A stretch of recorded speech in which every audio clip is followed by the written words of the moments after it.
All right, what's up, everybody? Give you guys a few minutes to kind of jump in.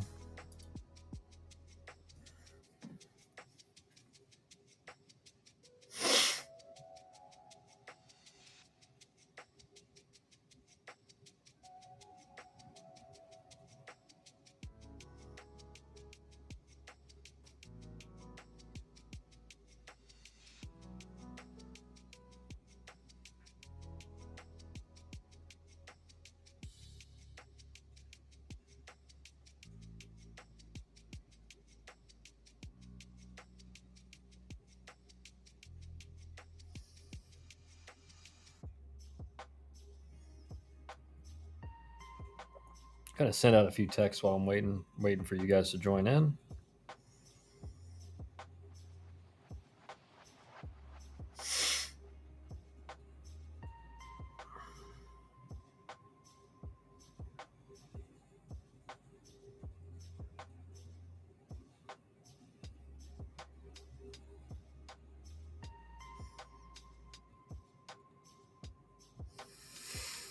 Cap, what's up, Kyle? What up? Dumb question. How do I see when your games when you're going to be live? Do you post a schedule?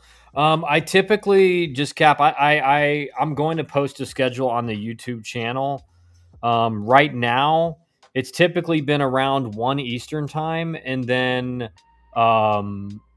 it's typically around like on the weekends or after midweek games, it'll be around like 10 to 10:30 Eastern time, typically.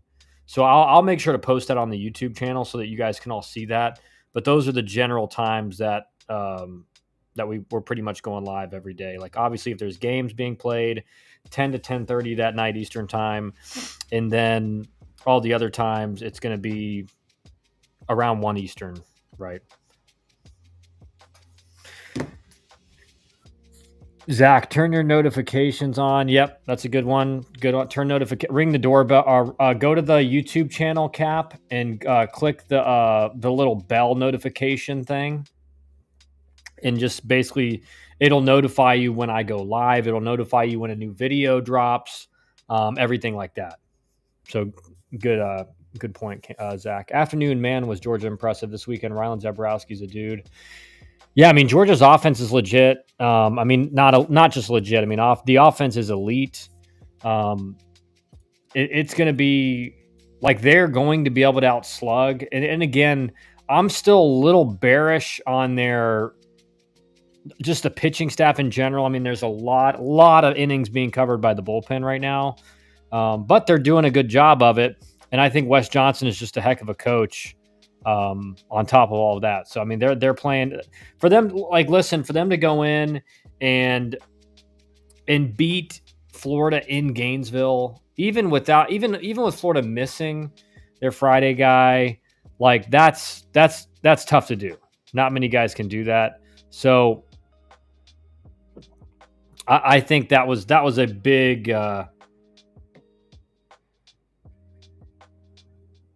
That was a big accomplishment by Georgia.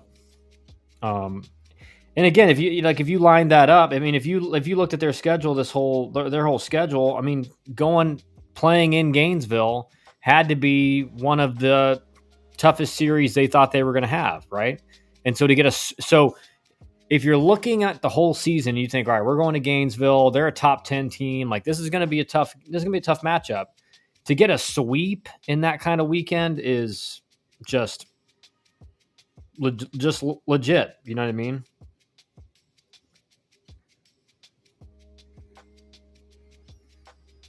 So again, I just think, I mean, obviously we know, I mean, Georgia is just legit, man. They're legit.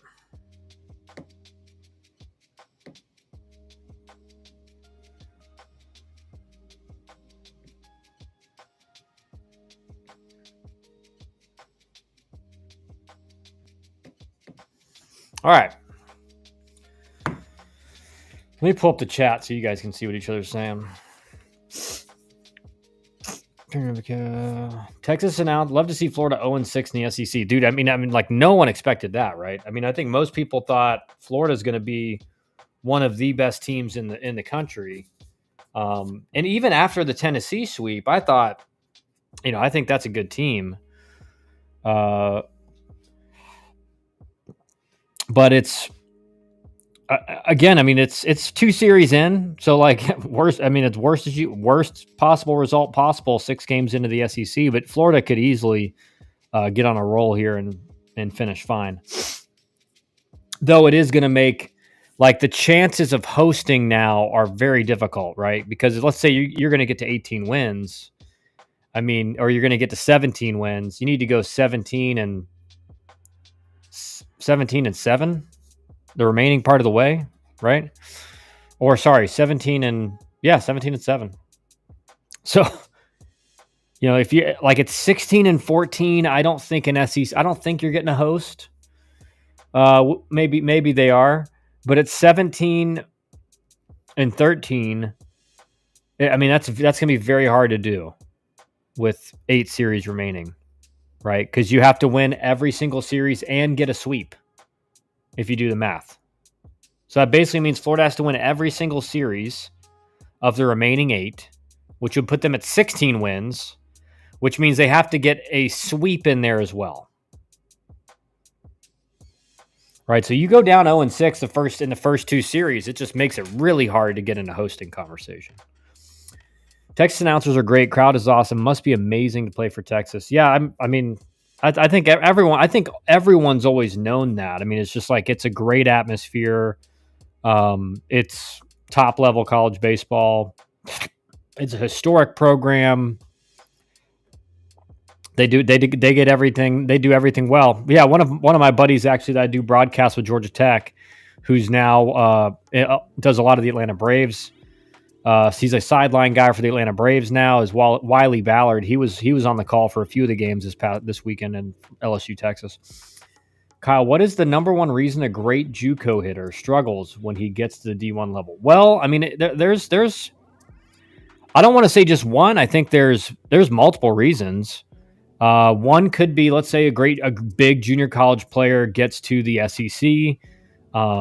You're not playing in front of 8,000, 9,000, 10,000 person crowds at the junior college level. That's just not happening. So, there's a that does make a difference, right? And even a guy who's very successful at the junior college level, the added pressure and the crowd size. And again, like it's easier to start at a junior college than it is in the SEC. So there is still that added pressure of like, if I don't succeed, like I think what some people outside of the game think, it's like, well, that guy's got the spot locked down. It's like, yeah, until like 2 or 3 weeks in and he's not playing well. So even if you feel like your spot is, like I remember this. I remember, obviously I was a freshman All-American. My sophomore year, I had a sophomore slump. My junior season, I remember the first couple weeks I was hitting the ball well, but if you looked at my numbers, I was hitting like 240. But I knew I was hitting the ball well. I was hitting the ball in the barrel, lining out a bunch. So I wasn't sweating it, but in the back of my mind, I did think, a couple more games like this, and like someone else may get a shot. Right. So there is that goes along with it. I think that's usually the biggest reason. But if you're talking, okay, why is he struggling hitting? I'll say, at the SEC and the ACC level, pitchers are just more polished. Like they are better pitchers than you see at the junior college level. Generally speaking. So you have more true 3-pitch guys that can pitch backwards, guys that can, 2-0, and there's not a whole lot of these. Right? The guys that can go 2-0 change up whenever they want, right? You don't really face a lot of those guys until you get to like high A, double A in pro ball. But in college, you see there's way more of those guys in the SEC and the ACC than anywhere else in college baseball. SEC baseball is so good. I cannot see a West Coast program competing unless schools up scholarships like ASU and NIL and stadium upgrades. Yeah. It's without a doubt, Cap. I mean, the SEC is in all those regards is top notch. Obviously, there's some SEC schools that are on par, like Clemson, Florida State, and a few others. Wake Forest, maybe stadium, at least crowd support's not on that level, but everything else, right? Facilities, technology, all that stuff. Georgia Tech is, at least not funding wise, is not there with like obviously some of the SEC schools, but facilities wise, everything else, atmosphere is right up there. But it's interesting. Like I'm totally with you. Like you look at the West Coast broadcast, that's all you need to say. That's all you need to know, right? When you watch Stanford's broadcast or Cal's broadcast in the ACC, you're like, I can't even watch this. So I agree. I think ASU is going to get there because ASU's they're fully committed, right? They're going all in, but it's going to take that with a bunch of different schools. Zach, do the best two offenses in college baseball reside in the state of Georgia? Certainly two of the top five, I would say. I think you have to go. I still think Tennessee's probably number one, just because Tennessee has played the most. Tennessee, out of all the SEC teams that are like highly ranked, has played the best competition. So, Tennessee swept Florida. They take the series against Alabama after a losing on Friday, right? That's a big deal. Like it's hard to win the series when you lose Friday. And Tennessee just, they barely lose on Friday. And that's what I told you guys. And we'll get into top 25 in a second, but it's good questions are here. Like Tennessee, to me, when you play them, you have to play your A game. Let's just assume A game is the highest level game you can play. You have to play your A game, and you gotta almost hope they play their B game or worse. Because what you saw on Friday was Liam Doyle, as my wife walks through the studio. Liam Doyle was just, had a rough inning, right? A really bad, really uncharacteristic inning where he gives up 5 or 6 runs, and that was the difference in the game. Right, so you take away that inning, they played pretty much their A game the whole weekend, but it was one like C+, D+ inning that cost them the opening night or opening game of the series. But so I think Tennessee's number one offensively, but you have to include, in the top 5, certainly Georgia and Georgia Tech are both up there. Their offenses have just been elite so far. Georgia's in particular with the long ball.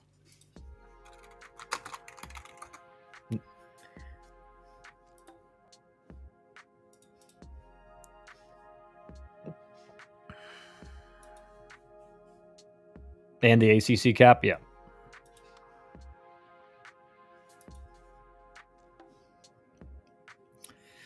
So right now, Georgia's team has 70 home runs in 26 games. So they're almost hitting 3 home runs a game, which is, top notch. They're OPSing right at 1,100. They also have 52 doubles. They're working a lot of walks. They're working, they got 177 walks and 70 hit by pitches. That's 247 free passes in 26 games. They're almost getting 10 free passes a game. So let's just call it 8 or 9. They're getting 8 or 9 free passes a game. They're hitting close to 3 home runs per game. They're hitting 2 doubles a game. Like they're on average, they're going to score like 6 or, no matter what happens, they're going to score a bunch of runs. They have 269 runs scored in 26 games. So they're averaging just a little over 10 runs per game. Good afternoon. What's up, Canes? Wake blowing that game against Clemson yesterday was brutal. Yeah, and that's something about Clemson. If you look at their numbers, just kind of, again, like they have really good starting pitching.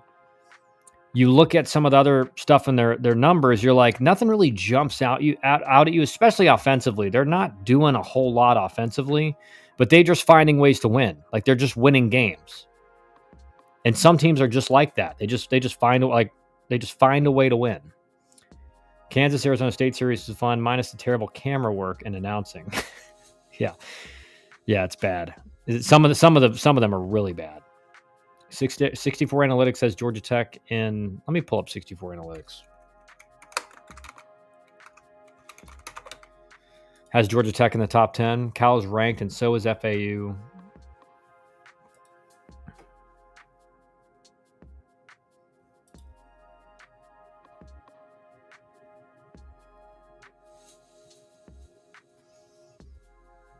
So it's literally all SEC and ACC schools in the top 10.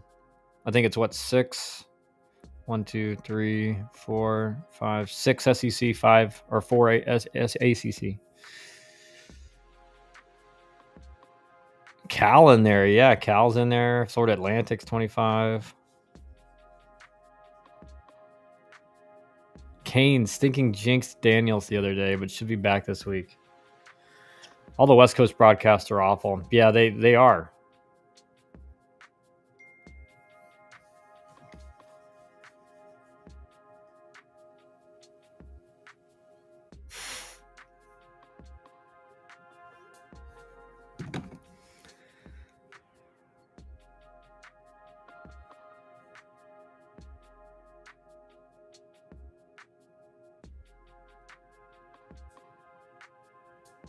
Yeah, so 64 Analytics has Georgia Tech at number 10 and Georgia at number 6. Now, again, this is all based purely off the analytics. Let's go to D1 Baseball's rankings.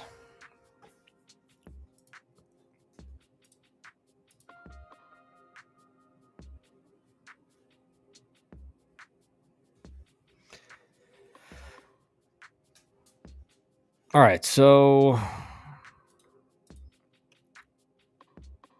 Tennessee still at number 1.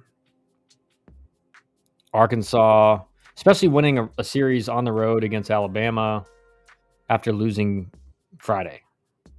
So really impressive. Arkansas 2, Georgia 3, Florida State 4, Oregon State 5. To me, I think this doesn't make a whole lot of sense.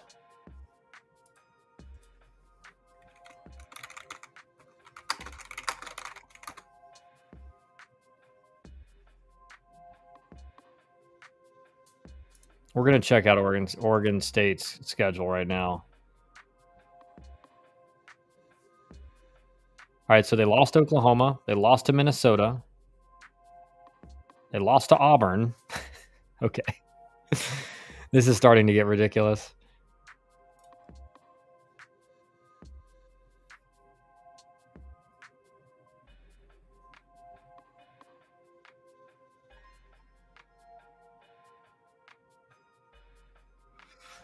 Okay, so like Oregon State's played fine, but like let's look at where they're ranked and let's look at teams they've lost to.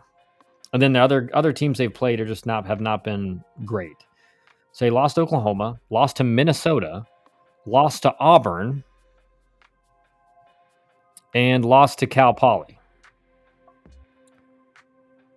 Now, if we look at the rankings here, Oregon State is ahead of Oklahoma, who they lost to, Auburn, who they lost to, Minnesota, who's not even on here,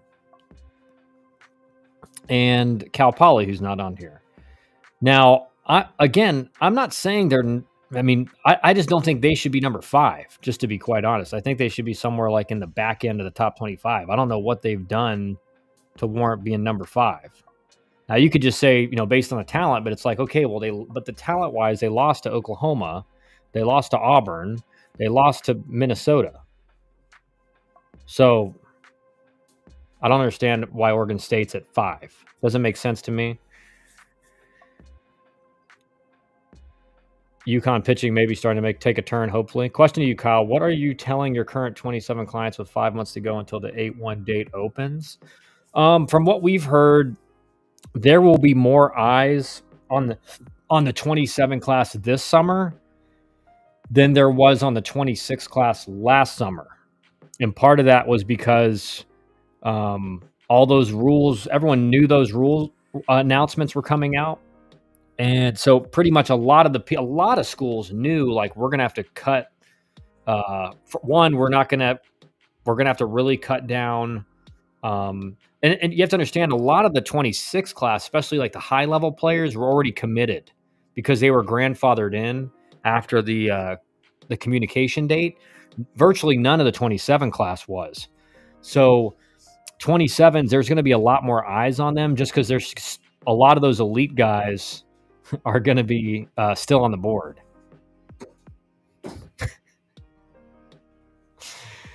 If that makes sense. So there's just going to be more eyes on them. So right now it's just about making sure they're healthy going into the summer. You know, obviously talking about how they feel, everything like that. But what we're also saying is, like, listen, don't, even if you're a really good player, like, just don't assume that you're going to get a bunch of offers August 1st, because it's just not how it went last year. And teams just know they have way more time now. Again, if you're like a Team USA type player or like a top level player, you're probably going to have offers on August 1st. But outside of that, it's going to be, you know, some guys that you don't expect, some guys that you do.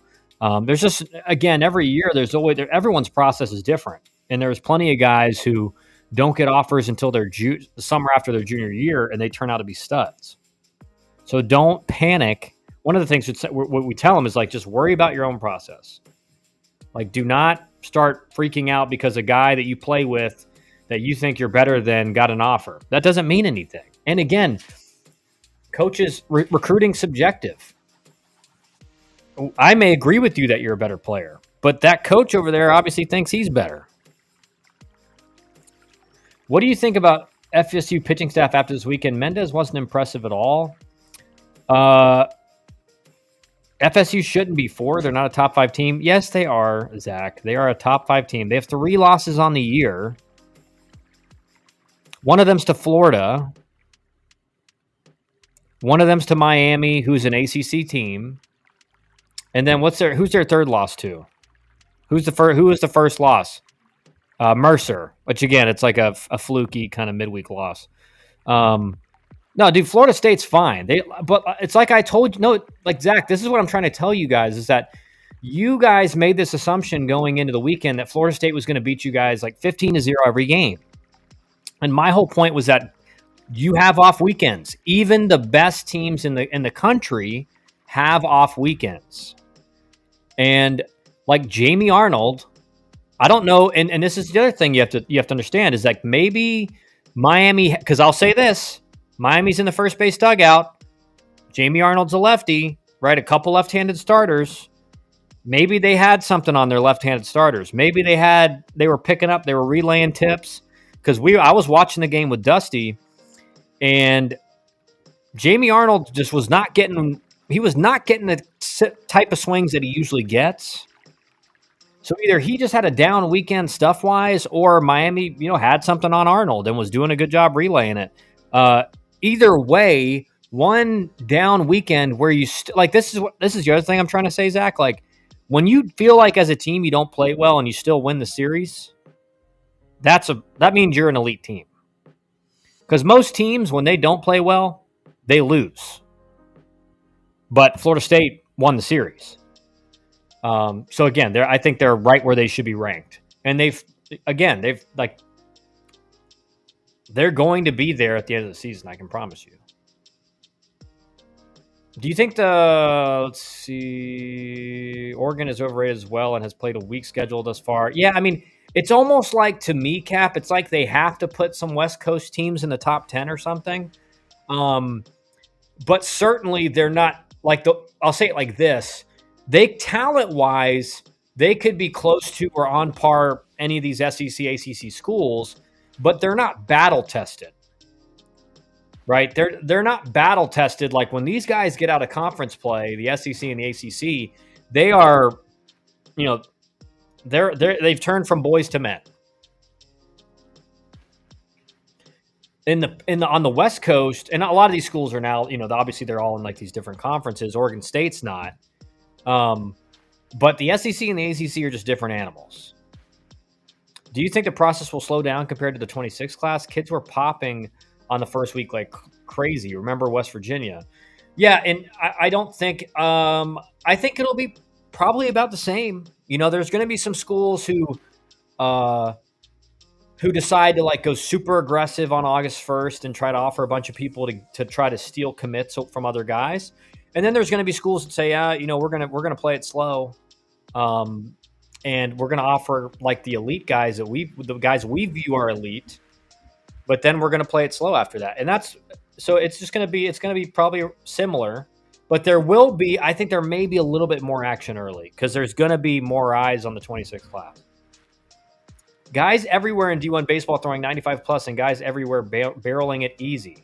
Yeah, Cap. So that should make some question marks immediately rise in your head. Right? Are these guys all really throwing 95 plus? At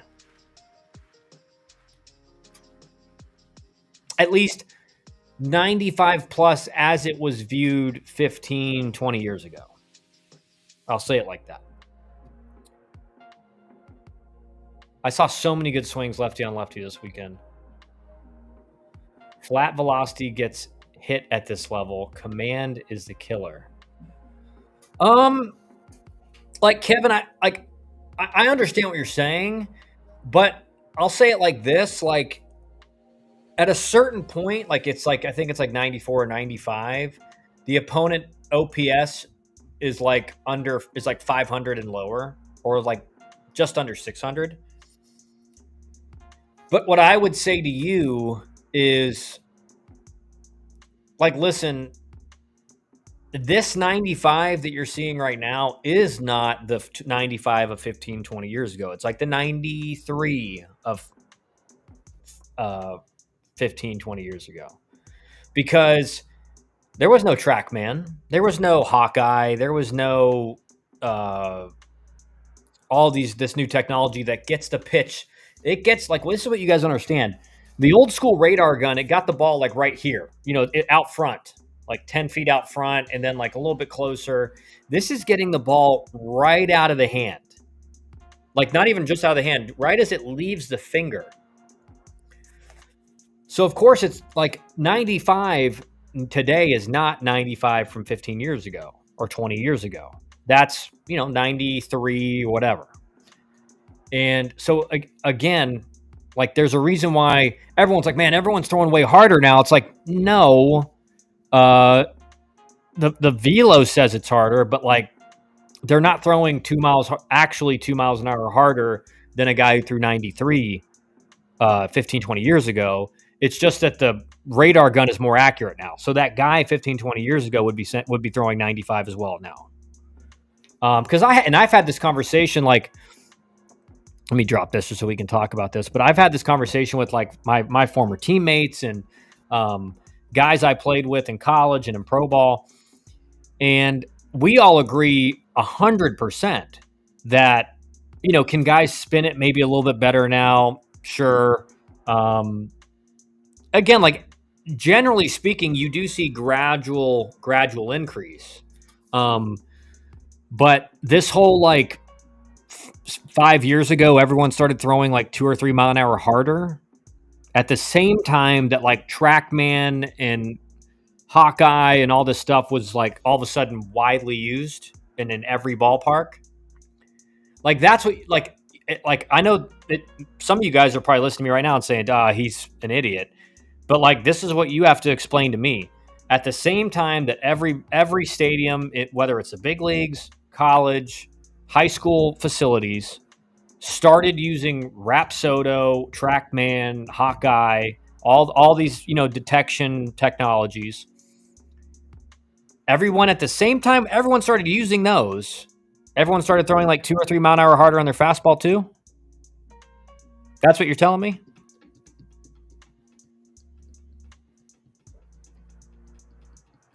Or we can just kind of have common sense and realize that like this is a more accurate detection technology. It doesn't mean someone's throwing harder. It just means it's catching it right as it leaves the fingertips instead of like 5 feet out front or 8 feet out front or whatever. Because remember, guys holding a radar gun back then, if you didn't have it, if you had it didn't have it aimed correctly and it was not like right at the right spot, like it could pick it up, but it wasn't going to be as accurate. Flat velocities get hit at this level. What are you telling the 27 kids about their current high school season? Just nothing really, man. Just like I'm keeping up with them, getting video. Like, hey, keep crushing it. How they're feeling. It's more about like that, talking through kind of how they're feeling at the plate and stuff. You know, I really like Vandy's pitching staff, and I think they may quietly get much better moving forward. Yeah, and I mean, listen, Vandy's always, they moved up to 14 in the rankings this week after going 4-0, and they swept A&M, which I mean, A&M's having a rough start to the year, but Vandy, I mean, they're just extremely well coached, right? There's no one in the game that would say differently.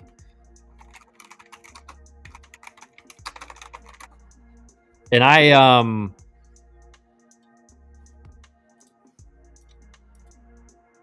Scott Brown, I talked to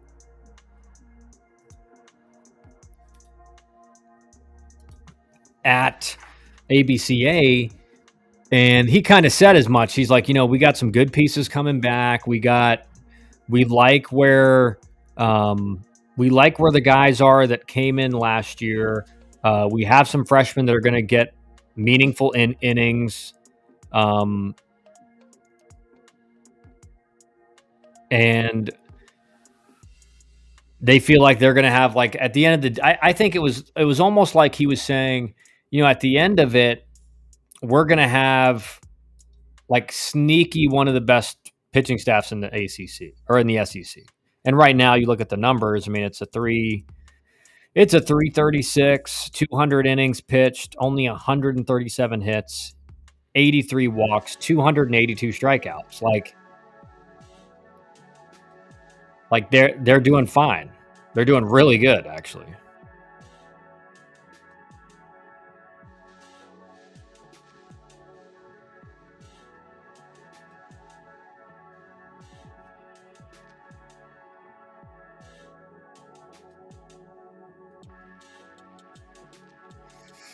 I think one thing, if you're looking at Vandy, is kind of the offense.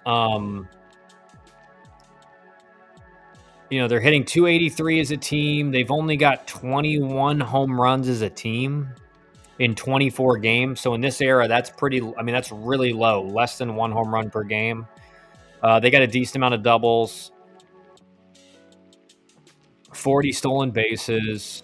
So they're doing a good job there. But they're only, they're OPSing 830, 837 or something like that. They're playing really good defense. They've only made 13 errors in 24 games. So, like, they're elite level defensively. But offensively, I mean, this team all around is just really good. Offense, you kind of want to see the power numbers kick up a little bit, but they've scored 182 runs in 24 games. So, it's not like, they're scoring like about they're scoring about like 7-ish runs per game.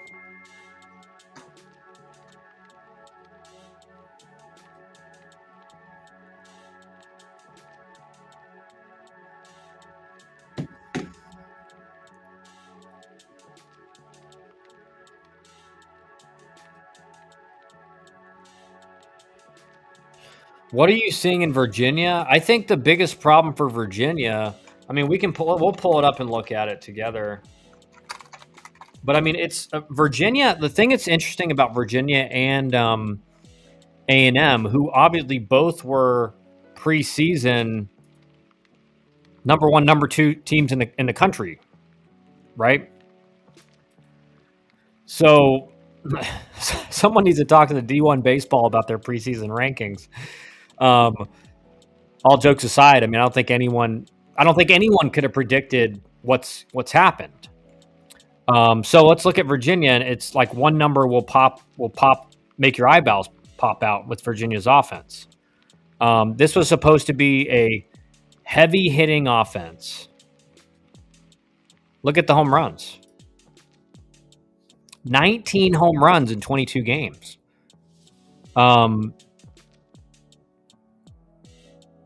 They're hitting about, they're averaging less than 3 extra base hits per game. And so, your team leader has 5 home runs. That's just tough, man. Henry Ford, who hit a bunch last year, he's got 2 in 22 games. Godbout, who's supposed to be a high pick, 318, 5, 1, and 3. I mean, nothing special jumping out. They're not stealing a lot of bases. Only have 27 bags. They've got 96 walks in almost 900 at bats or 900 plate appearances. So their walk rate, they're not walking a lot, guys. Like, their walk rate's pretty low. Their strikeout rate's fine, but they're not getting a lot of guys on base. They're not hitting extra base hits. And they're hitting 291 as a team, right? So if you're not hitting extra base hits, you need to get a lot of guys on base and have a high batting average as a team, because you just got to hit singles and knock them in, right? So you need a bunch of hits, a bunch of walks. And so offensively, they're not really doing anything great right now. There's not one category where you're like, oh, they're dominating there. There's just not one.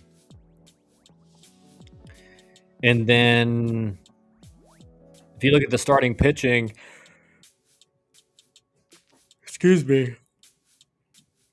just no one, Evan Blanco's started 4 games. He's only gone 11 and a third, 16 hits. It's just the pitching is not done great either, right? Look at the pitching. 4.6 ERA, 194 innings pitched, 200 hits given up. They've given up 30 unearned runs.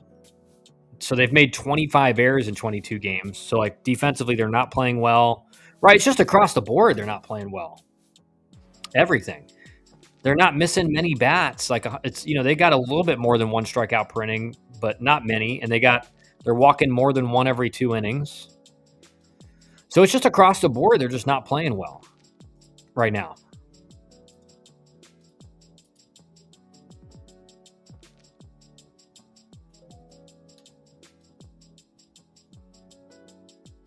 Vandy's Saturday starter had great stuff. Georgetown transfer. Yeah.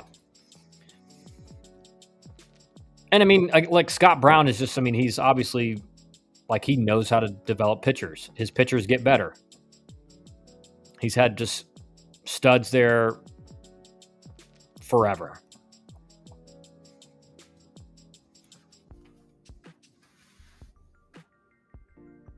So teams that fell out of the top 25 this week were Florida after getting swept by Georgia, UC Santa Barbara after getting swept by Irvine, Virginia after getting swept by Duke and losing all 4 games of the week, right? Remember, they lost that midweek game.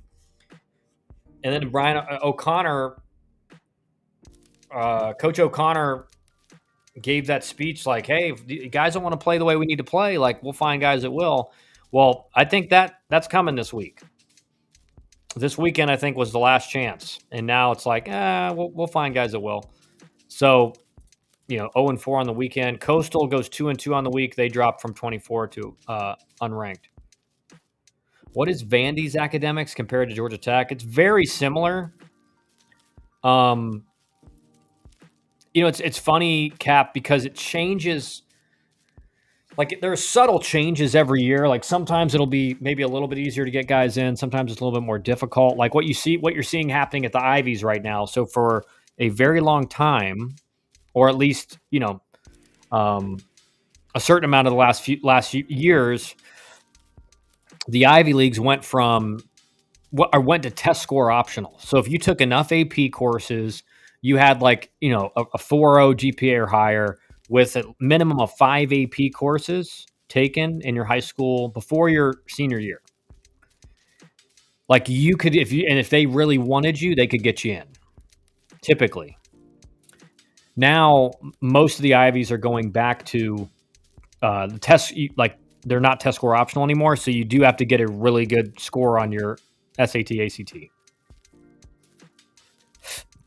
So it's things like that, but like Vandy doesn't have the same requirements as like the Ivy Leagues and stuff, but there are higher ones. And again, there's ways like if a coach really likes a player, he can be like, kind of put his reputation on the line for it and be like, we need this guy. But generally, like most of your guys have to fit in a certain box of what that looks like. All right, so let's.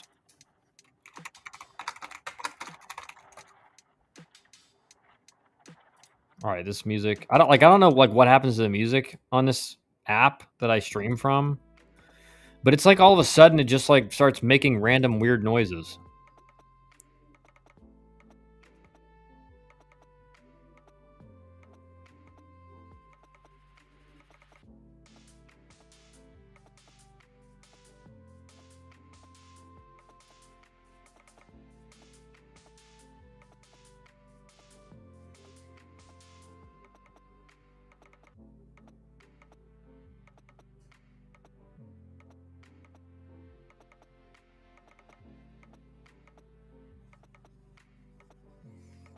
All right, so let's look at we were talking about Georgia versus Georgia Tech and like elite offenses. So just look at the OPS in general. I mean, they're OPSing just over 1,000 when you combine these two numbers.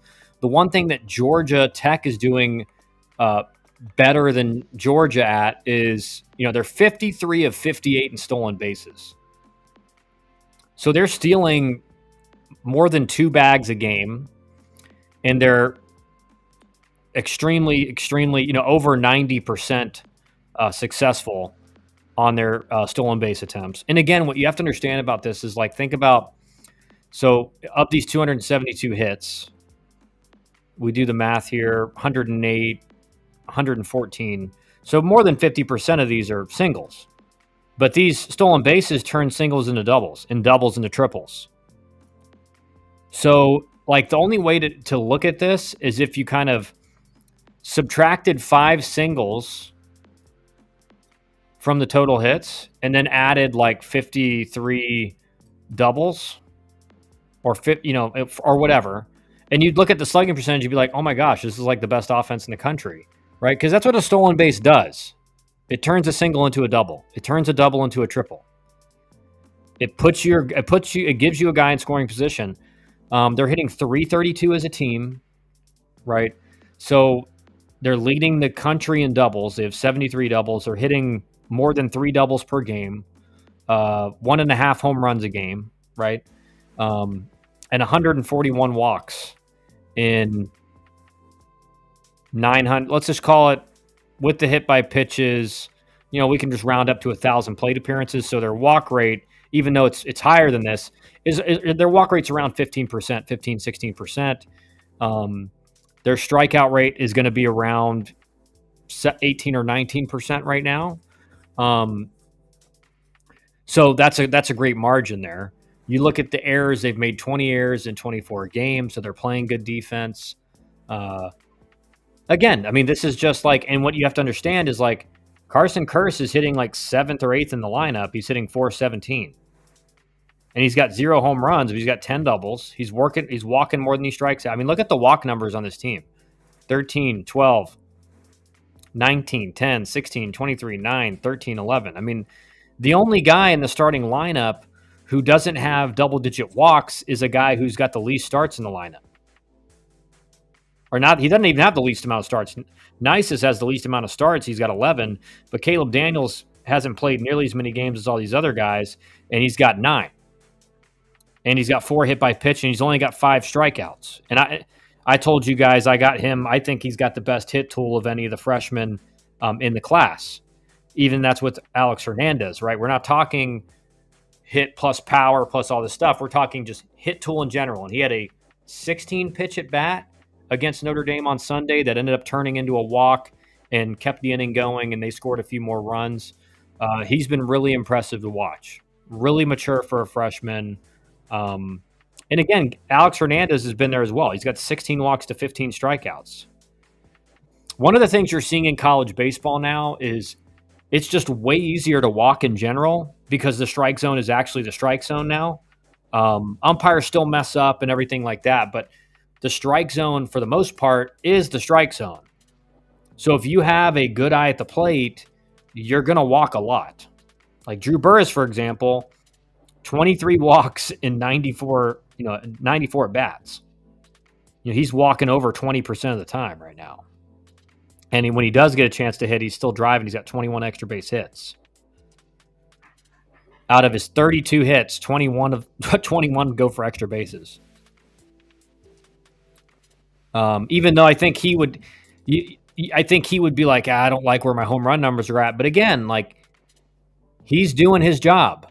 And what he has to, if he's walking a bunch and Alex Hernandez, Kent Schmidt, Caleb Daniel, who Daniel was sitting in the 3-hole this past weekend, and they're driving him in, they're driving guys in, like, that's fine.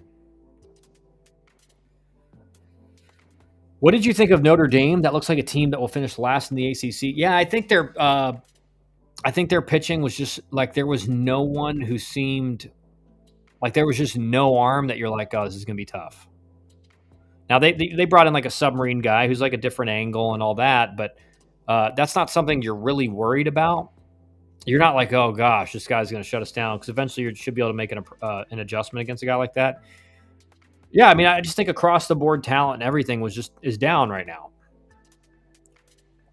And again, that's one of the harder places to recruit in the ACC. So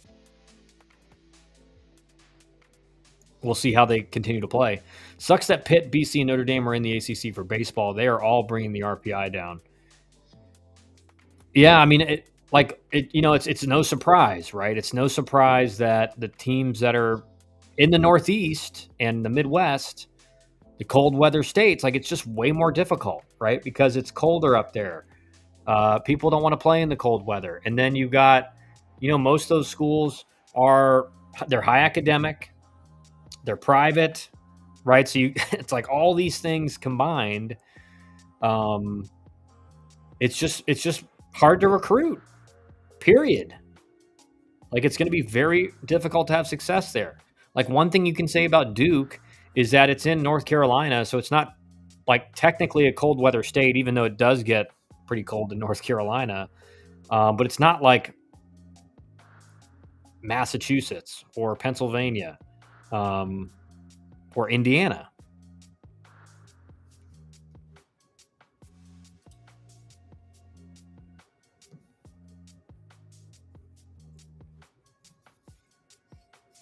If you look at the conference statistics, Carson Curse is leading it with 13 hits, 433 average. Lodis is killing it. Caleb Daniels also killing it. Burris has had basically, he was very quiet against Virginia Tech, and then he destroyed Pitt. And then he was pretty quiet again against Notre Dame. He likes sitting at home, from what it looks like.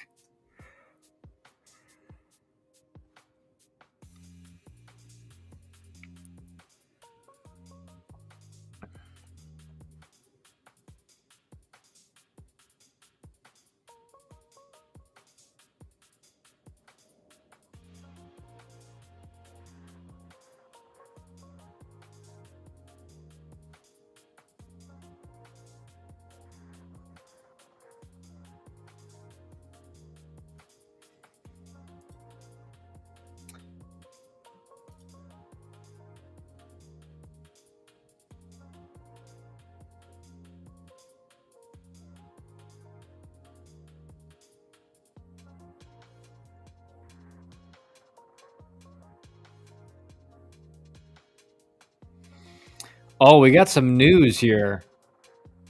The SEC will be suspending Alabama head coach Rob Vaughn for 4 games following his outburst against umpire Kevin Sweeney in Saturday's game against Tennessee. Furthermore, Vaughn will be fined 25,000 and will be required to write an apology letter to Sweeney and Vitello. What? What does he have to apologize? Anyone have any news on this?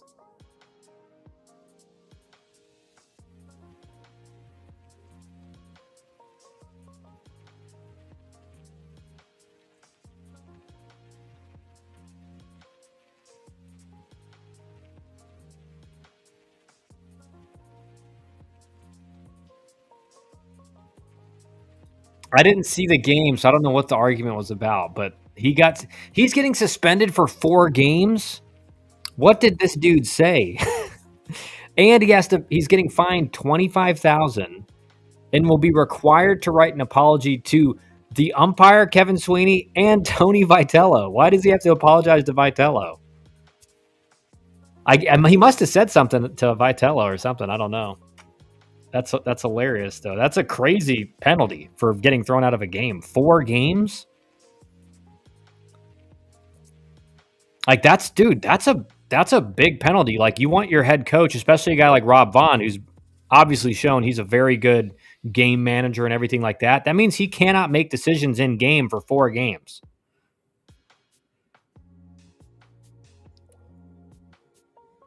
I thought if you got ejected, it's a 1-game suspension. Typically, it is Canes, but it must have been. They must have called this like obvious. It's like a flagrant foul versus a foul. I guess they're calling this like a flagrant foul. I am sorry, you stink. A forced apology isn't an apology. Yeah, I mean that's the dumbest part. The dumbest part is like he will be forced to write an apology. It's like, dude, are we 10 years old? That's the dumbest thing. I mean, I don't know what he said, but like if I got a written apology from a grown man for just like saying something to me, I'd be like, dude, what are you doing?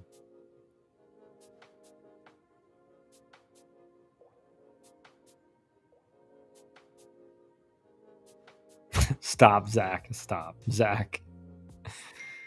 Zach, you crazy, man.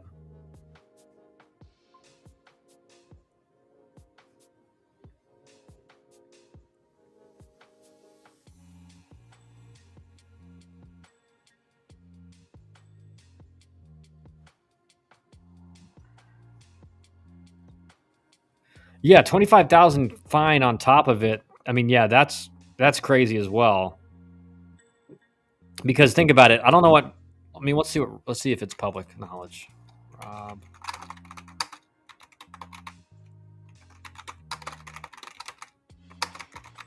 mean, he's getting good money, right? We know that. Let's see.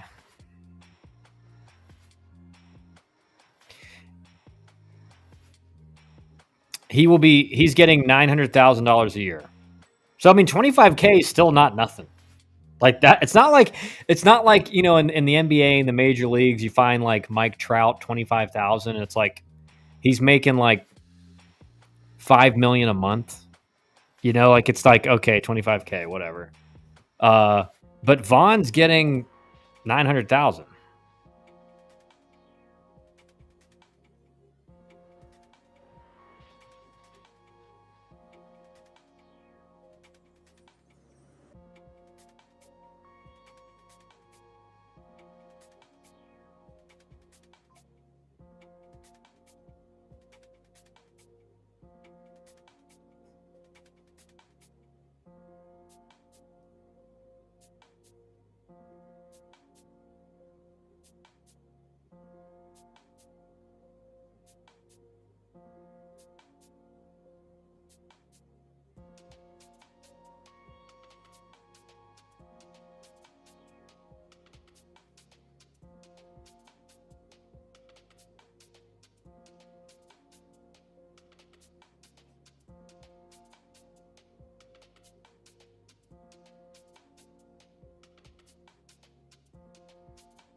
I'm sure a booster will pay for it. Yeah, probably right.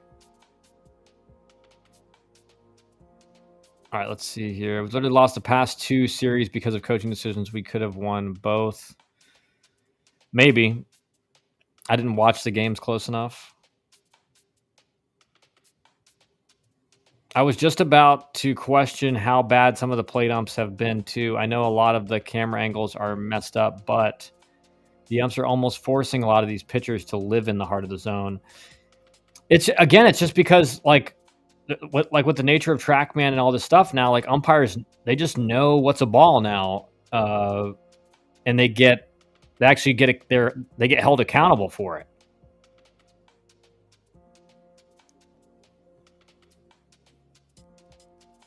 And the other thing is this, like, remember, like, these guys, especially in the SEC and the ACC games where, like, there's a lot of fans, like, they start feeling that pressure of the fans going, like, you suck and all this stuff. And, like, all it takes is, like, squeezing the zone a little bit or open it up a little bit too much. And then the coaches start getting on you.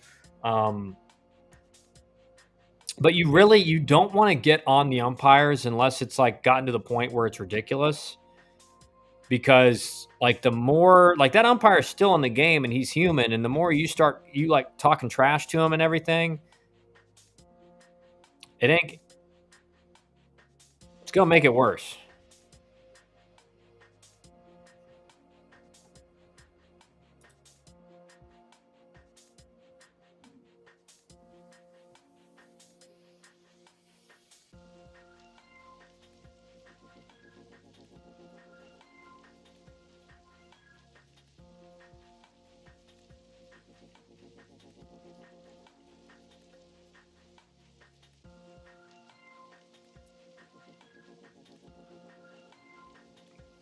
The problem is inconsistent zones. Need to get back to paying the refs. If we are the home team, we get the calls, plain and simple.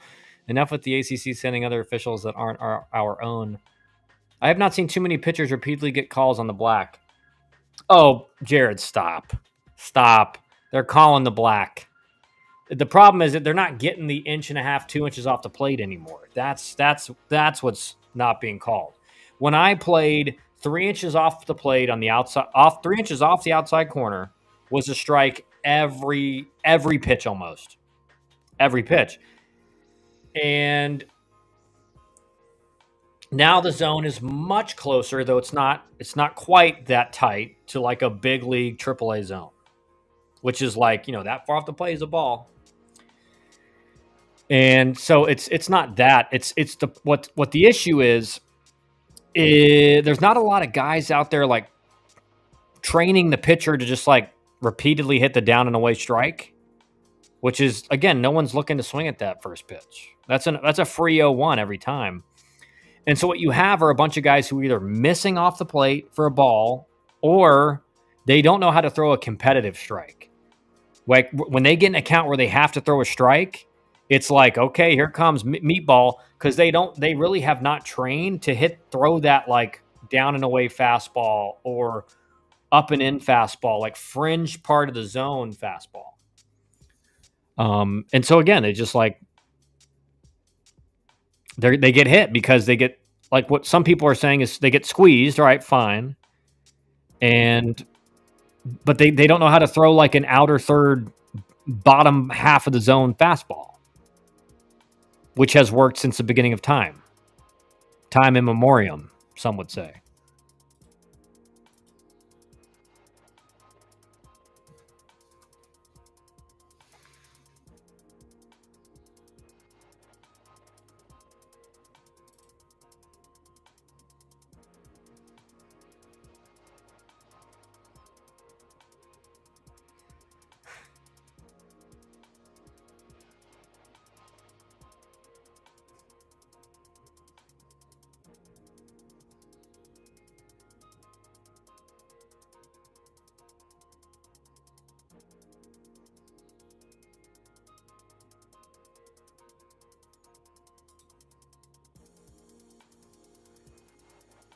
And I actually saw this. I saw this morning. We've talked about like how many arm injuries are occurring in the big leagues. Like, guys, when I tell you that, like, we're going to get to the point where there's not enough arms in pro ball to supply the big league team. And I saw someone say, well, we just need to widen the strike zone. So these analytics people are saying at the same time, pitching's never been better, hitting's impossible, you just can't hit well anymore. But we need to widen the strike zone to prevent pitcher injuries, which I guess is going to lessen their pitch counts even more, which we've already done and has only accelerated all these injuries. Um, okay, widen the strike zone. I saw that. I was like, what? Widen the strike zone. I've been questioning this. Is it a result of bad pitching or pitchers may think they won't get those calls? I'm trying to give some of these pitchers the benefit of the doubt. I know under no circumstances do you want to give in to the Georgia lineup, just walk them all. Well, Jared, that's my point, what you're saying right there. My point is that, like, kind of that is their mentality. But, like, there's this other thing you can do, which is, like, let me just paint pitches down and away. Like, I can promise you, first pitch, most guys are not looking for a down and away fastball. 0-1. They're not looking for a down and away. My entire career, I was never hunting a down and away fastball.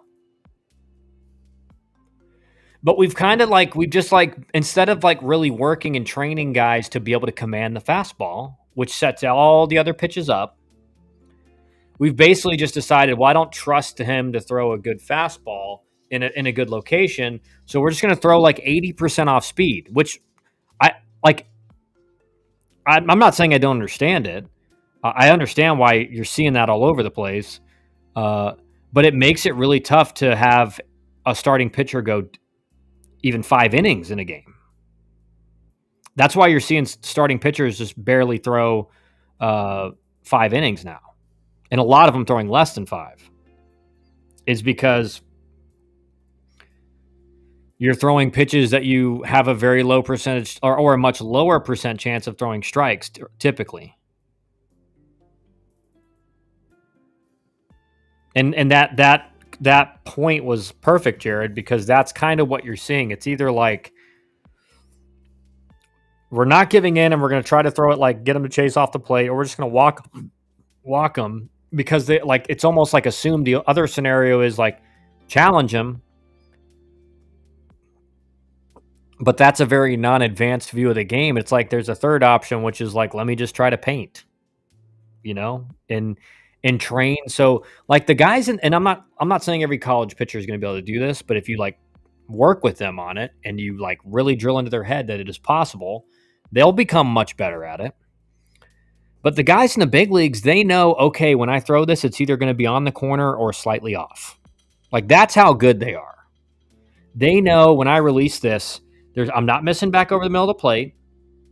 This is going to be on the corner or it's going to be a little bit off. It's going to be this far off. Corner to that far off. So it's possible, but that has to be like in every bullpen. Your focus has to be on that.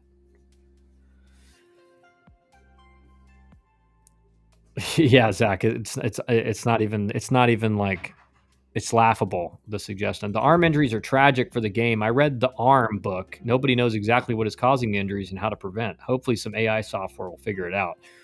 Lots of theories, but no exact formula. Well, I think everyone knows. I know what you're saying, Cap, but I think everyone knows what it is. Like the arm's not supposed to go like this. It's not supposed to bend back all the way like this and then shoot forward and throw an object that weighs, half a pound, or not half a pound, but you know what I'm saying, like 95 miles an hour or even 85 miles an hour. So we know why arm injuries occur. The question is there a way we can prevent it? And for the last decade and more, certainly like decade and a half, we've decided that we're going to protect their arms by limiting pitch counts. That's what's going on. And as we've protected arms more and more, arm injuries have gone up more and more, right? So like the cure was worse than the disease. The cure has been worse than the disease. Um, and and I'm not saying I have the cure, but I can tell you that this cure does not work. This cure does not work.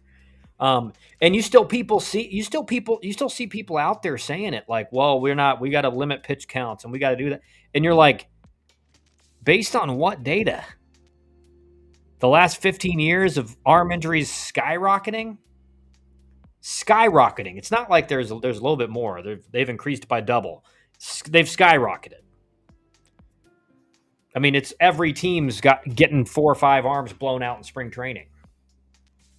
And that's not including the guys in the minor leagues. So hopefully they figure out something soon. But I think you protect the arm up to a certain age and development of physicality, and then you got to start conditioning the arm. Right? If you're not throwing enough pitches, I don't know. It's like the guys like Nolan Ryan, was he just a freak or was he throwing 200 pitches a game and never had an arm injury until he was like 45 years old? I don't know. But certainly you didn't see, there were plenty of guys that threw really hard back in the day that you never saw them get 3 Tommy John surgeries, right? I mean,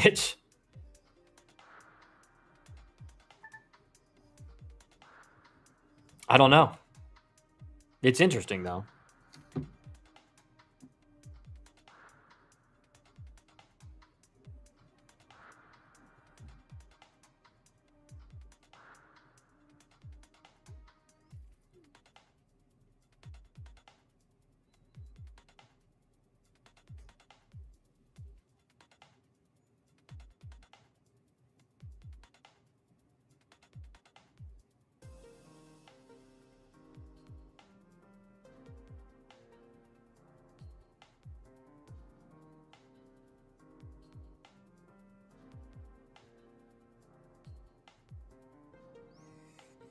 Georgia Tech did make it in the top 25, I'll say that. I agree. Ramping up anything too quickly, running, jumping, throwing, leads to injury. Um,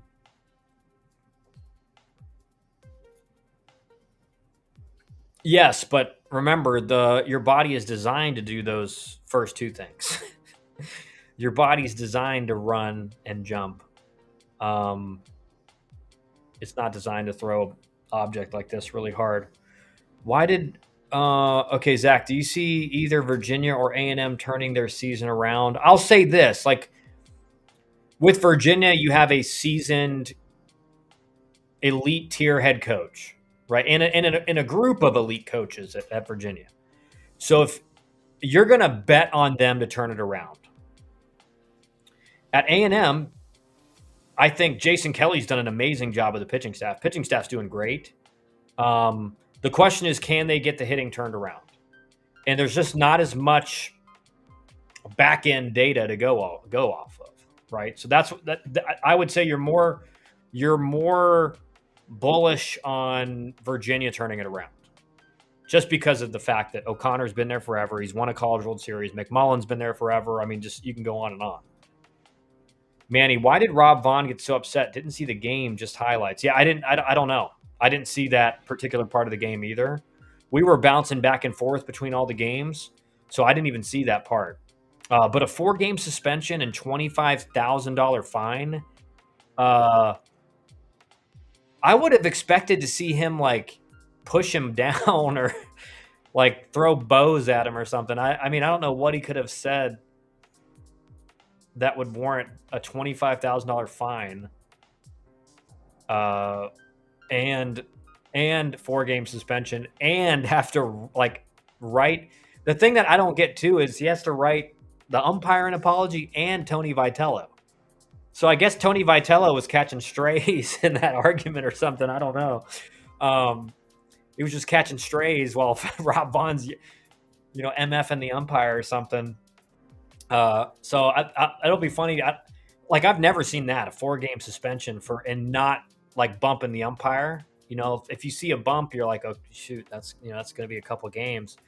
But I didn't see him bump him.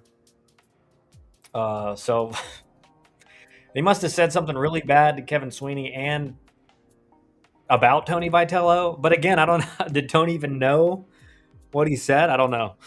That's pretty funny though. Like that ending part, you can tell the Tennessee fans are going to be like, Vitello is so powerful that like if you mess with the umpires, that or it's a conspiracy. Like if you mess with the umpires, you have to apologize to Tony Vitello too. Like,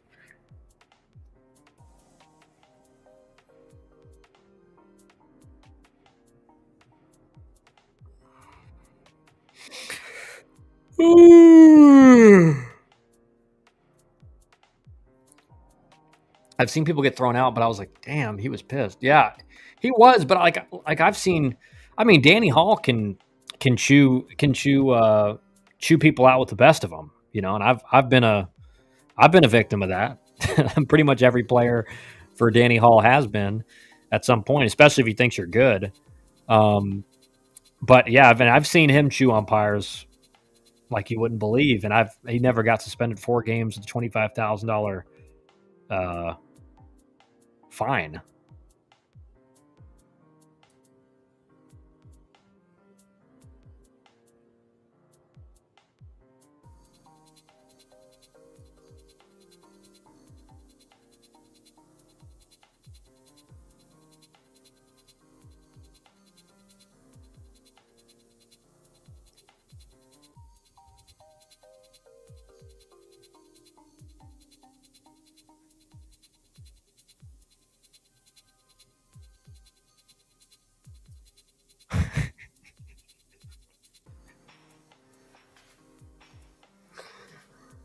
Oh, I just read something that was absolutely hilarious.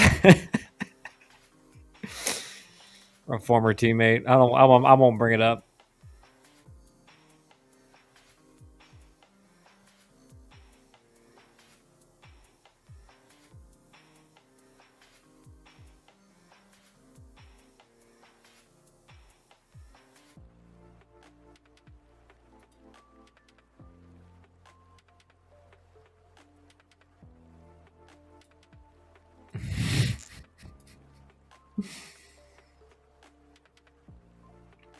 You know, you want to watch something funny. Oh my god, this music. All right, so PG Baseball tweeted this video, and after this, I'm probably gonna end the stream. But this is about Justin LeBron. And it's talking about, obviously how good he's doing, and I do think he's legit, right? He's legit. I got to see him more defensively to like have a really good feel for where he fits at the next level. But someone said like PG College Baseball tweeted this video and said like his defense ... like, and so I started watching the video.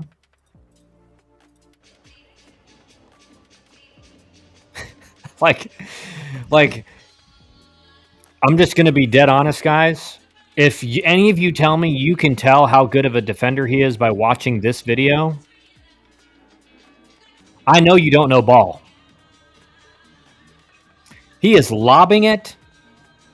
Footwork is really just not good. And again, he's in warm-ups, which like this is what he wants to do, fine.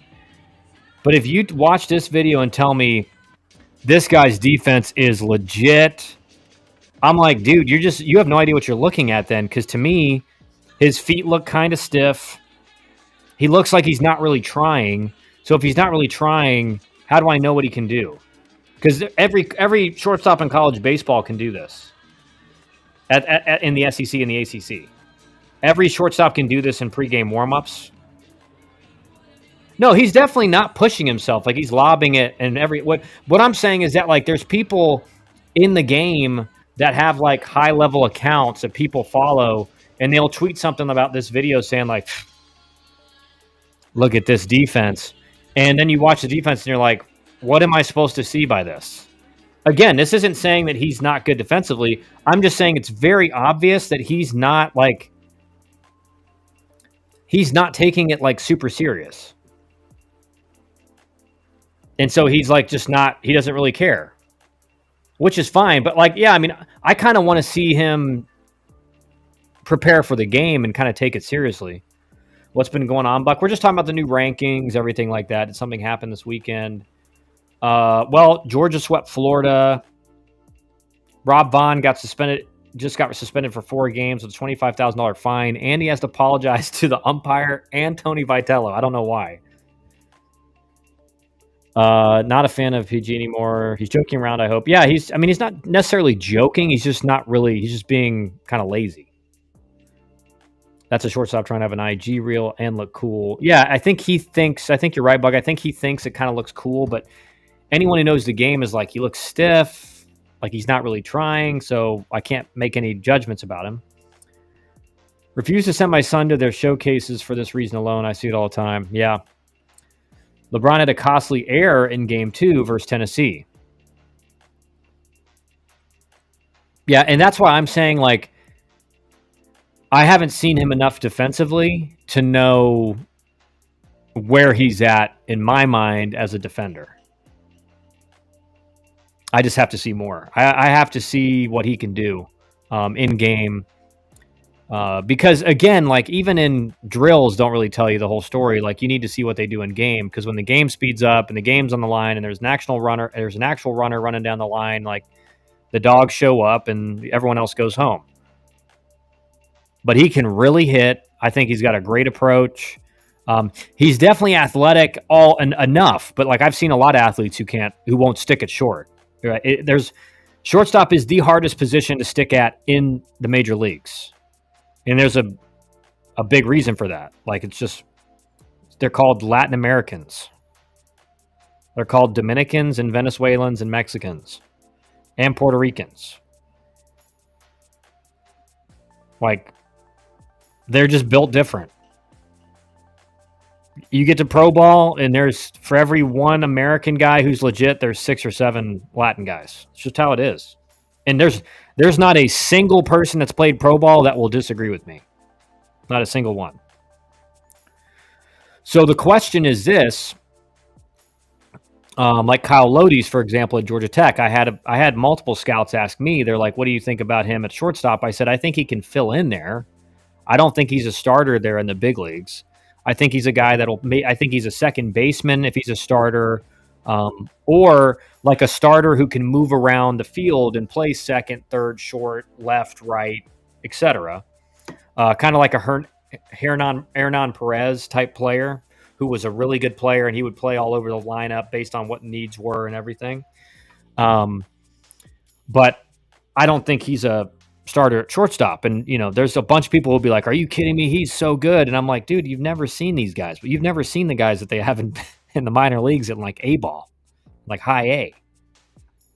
Like, they're a whole nother level monsters, man. They're the final boss of middle infield. LeBron looks focused and very competitive to me in game. Yeah, I agree. I'm not making any like judgments of him in this video. I was more or less judging the tweet. Because the tweet, it's like a look at shortstop Justin LeBron at Alabama baseball on defense, ... Like, it's almost like, oh my gosh, watch this video. And I'm watching it. I'm like, I was expecting him to be like making all kinds of crazy plays pregame. And then it was just like, it was him just kind of going through the motions. 5 games when we took the championship and I got my spring sunburn. Nice, Buck.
All right, guys. That's going to be it for me today. Sorry, Buck. I know you came on late, but I got to take care of a few things. We